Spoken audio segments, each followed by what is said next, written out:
Johnson, he's at the Lions tailgate, and he says, everyone wants to discuss, is Jim Harbaugh overrated? Many angry U of M fans. Guys, look, Harbaugh is now 1-4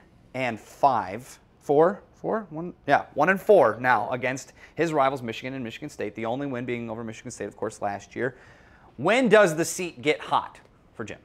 I mean, as far as him losing his job, nowhere near now. Or the fan base starts to turn on him. I'm not thinking that this is a job. No, by no means do I think. I mean, they're winning 9 games a year. He's still a really good football coach. Very good. But I think the shine of, like, when he came in to Michigan, he had a certain infallibility to him where no matter what he did, no one was going to complain about it. People were going to see it as a genius move and the best thing to do.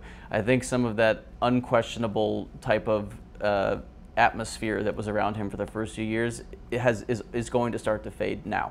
And I think a lot of times in this situation, when you have a coach that's such a high profile that you talked about, that the fans think so highly of, there often becomes a scapegoat, right? And I think that's probably what we see first. I've seen a little bit on my Twitter feed, I'm sure you have as well, the offensive play calling, the offensive coordinators, the offensive line. I think that's probably where the fans go first in this situation to say, that needs to change. How do we fix it? Guys, I'm just going to say it. It's something that needs to be said. I need to see him win a big game before I can start to validate all of this stuff that's coming along with it. Because you're right. The fanfare is there. The hype is back at Michigan. But the hype needs to be backed up with reality. And it has not been done yet. Not to say it can't. And they can certainly rebound from this, go through, beat Ohio State, win the East, and go to the Big Ten championship game. Still within their sights. Got to go out and do it. One more time for one more tweet here. Rob South gets in. Lewerke starting to look good. What's his ceiling? Cook, Cousins, Hoyer, better than those, equal as those? I mean, I think he could be as good as any of those guys. I think his dive into the end zone there a couple times it reminded me of plays that Connor Cook would make, where he's just kind of running full steam into a defender, and there's a certain type of guts and courage that takes that I think Lewerke has. He's a good athlete. He's got a good arm. And I think he's got a good future. He's got to start taking over now. I think for me to get in that conversation, you're right. That was probably the first step in that big game, the glory game, to have his moment, that dive especially. But now I think he's got to, we were talking before the show how Connor Cook was a guy that took over. And that was, he led the team. I think I need to see a little bit more of that on the field before I get into that territory. I agree, though. Even in high school, back when Brian Lewerke was in high school, I thought he could be an outstanding quarterback. Got to show me more with your arm. That's what I meant with it. Yeah. All right, coming up next, a few final thoughts, and let's see if I can hit the swish. Oh, not even close. Terrible.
Our Leo's Coney Island Game of the Week. It's week 8 in high school football. Where does the season even go? This week's nominees: South Lyon at Walled Lake Western, Brighton at Canton, Novi Catholic Central at Warren de La Salle, Berkeley at Farmington Hills Harrison, Warren Michigan Collegiate at Harper Woods Chandler Park Academy. What a mouthful that one was. You can vote at WXYZ.com on our WXYZ app until Wednesday at midnight. Brad Galley will be live from the winning school this Friday night. John Harrington going for the all-time wins record in that game against Berkeley. He tied Al Fracassa this past Friday, so we'll definitely be there, win or lose, for that game. But make sure you vote, vote, vote, vote, vote. One thing I wanted to get to, we didn't have a chance to show it to you guys earlier, but Eddie McDoom drops that pass in the final minute, and Justin Lane is seen behind him, giving him the choke thing.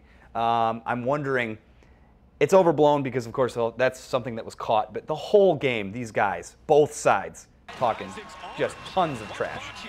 Yeah, I mean, you just said it, man. He wasn't wrong either. I mean, I saw, you watch it, that it was right in his hands. Eddie McDoom dropped the pass, and I think he actually said to him before he went up and gave the gesture, I think he looked at Eddie and said, "You choked."